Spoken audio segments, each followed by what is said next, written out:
Hey guys, and welcome back to the channel. I thought it was time for a truck update after 30,000 miles. So this is my 2020 Ram Rebel. Some of the mods, let's see if I can remember all of them. We have an RCI bed rack. We have a Smittybilt tilt on top of that. And then the wheels and tires is 35-inch tires, Fury Country Hunter RTs, with the wheels being Fuel Rebel wheels.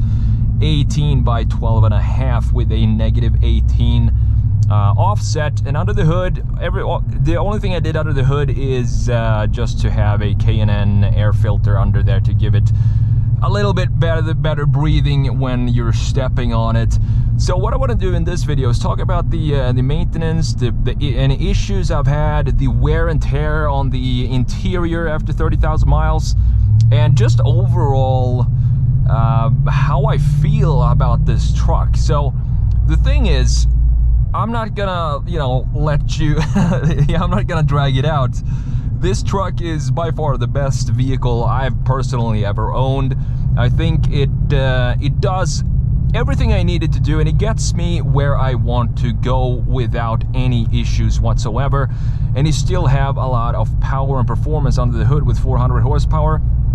And I just think it does everything really well. And the more I drive it and the longer I get to know this truck, the more I like it. For example, we took this truck, I loaded it up in the back, in the bed, with all the stuff we could fit when we moved from Florida up here to beautiful Colorado. And on top of that, I had a U-Haul trailer hooked up to it. And it was, I wouldn't want to be in any other vehicle doing that specific trip. It's so comfortable on longer drives. And I don't think I got a lot of questions about the gas mileage with the 35-inch tires. I can't remember exactly what gas mileage I got with the trailer and the truck fully loaded.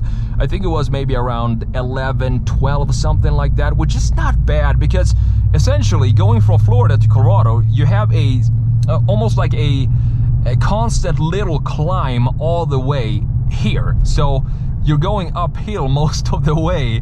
And I noticed that when we went through what was it? Kansas. Kansas is a steep incline all the way. I was wondering why I was in 7th gear when it felt like I was on leveled ground on the highway. But I noticed that, yeah, it is a steep incline, pretty much the entire state of Kansas, going up to Colorado. So the gas mileage, I'm happy with it. We can see right here what I'm getting average right now. So let's see. Oh yeah, I have the wheels and tires. Last time I did the oil change, they pumped it up to 55 PSI, and it felt like I was on a washboard surface the entire time I was driving it. So I don't mind having that tire pressure warning there and just bring it down to, as I have right now, 42 and 40. I might even go down to 35, because it makes such a huge difference in the ride quality, just having a little less pressure in the tires for just normal everyday driving like this. If I go off-road, I might bring it down even to 18 or 20 or something like that to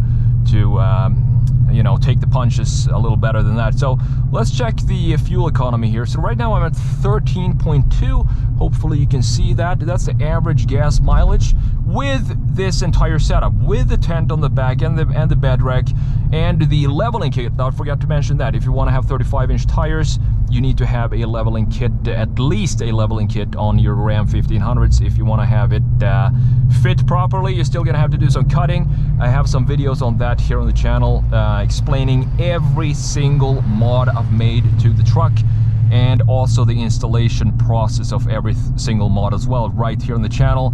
And all the mods are linked in the description if you want to go and check them out yourself and maybe order it for your own truck. So, talking about the wear and tear on the interior, I really thought the seats would show a little bit more wear after 30,000 miles, but it feels like as long as you take care of the leather, I mean, it's pretty common sense, isn't it? Like, if you take care of the leather and you take care of the interior, right now it's pretty dirty. I use this every day and I go off-roading in the mud and in the snow, So it's a little bit dirty inside here right now and dusty, but overall the interior has held up really well. Even the steering wheel feels like it's solid still, no tears or cracks in the leather at all, which is surprising to me because I usually drive like this, so my hand is always resting on top of here. But it is a little bit more shiny up here, but that's pretty much it after 30,000 miles. I did have, if there's one issue, I'm not sure if I can call it an issue, but one thing that definitely happened here when it got cold, a couple of things happened when it got really cold, -15 or something like that.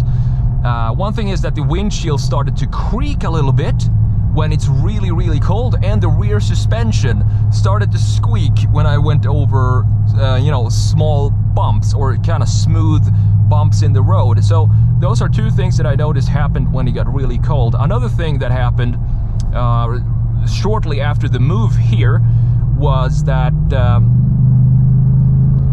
the front driver's side strut mount was or the suspension was starting to make a clonking noise when I was turning left going over a bump. For example, driving up to my driveway, every time I hit that bump you would hear this metal clunk or knock in the driver's side suspension. So I told them that when I went to do my oil change recently, that there's probably some nut or bolt that is loose somewhere in the struts or in the control arms. So if you can just check that for me when you're doing the oil change. And they did that, and what they came back with was exactly what I suspected it to be, which was the strut mount, the top of the strut mount was a little loose, so there was a little play there. So what they did was just tighten the nut and the bolt, and that solved that clonking noise issue. So if you have, though, I think that's a pretty common thing to have happen to Ram 1500s around this mileage. So if you have a clonking noise, you might want to check your strut mounts and make sure everything is tightened down. Now look, talking about the wheels and tires, I had no idea how these wheels and tires, specifically the tires obviously, were going to behave in winter conditions. And I'm happy to say that, you know, these tires are not the most expensive tires. When I bought the tires, I wanted a couple of things. I wanted it to look good. I wanted it to have a bit of a rugged look to it. I also wanted it to be quiet on highways, which was super important to me. And I didn't want to spend too much money just paying for a name brand and have you know, a 25-30% markup just for a name brand. Yes, those brands are usually very good, but I wanted to see if I can find some brand that was kind of in the middle and still met all the requirements that I had for it. And if you're looking for tires, I was gonna go with the I can't remember the name of it. I'm gonna put them up right here. But when I was shopping for tires, those tires was out of stock, so I decided to go with these and just give them a shot. And these are the Fury Country Hunter RTs, as I said earlier, and they are absolutely fantastic so far. I have not had any issues with them, and they grip well on all kinds of surfaces, even mud, snow or ice or what have you, and they just feel right, and they're super quiet as well, and they look right as well. So if you're looking for tires, I would suggest having a look at these Fury Country Hunters. Maybe it suits your budget better, and maybe, I don't know if you like the looks or not, but when it comes to a functional standpoint, I really think they perform very well on all kinds of conditions and in all kinds of weathers. So those are, I think that's pretty much all the updates I have after 30,000 miles. Would I buy this truck again? Absolutely. I mean, I love this truck, and it hasn't given me any headaches at all so far, except for a little clonking in the front end, which was easily solvable. But I would definitely buy this truck again in a heartbeat, and hopefully I'm gonna keep this truck for many more years. I don't have any plans on selling this, because I think out here in Colorado, it feels like the right vehicle to have, even though I do miss a little hatchback or something like that to have specifically on these roads when the spring comes, or in summertime. It would be perfect to have a little Golf GTI or something like that. So we'll see what's happening on that front later on.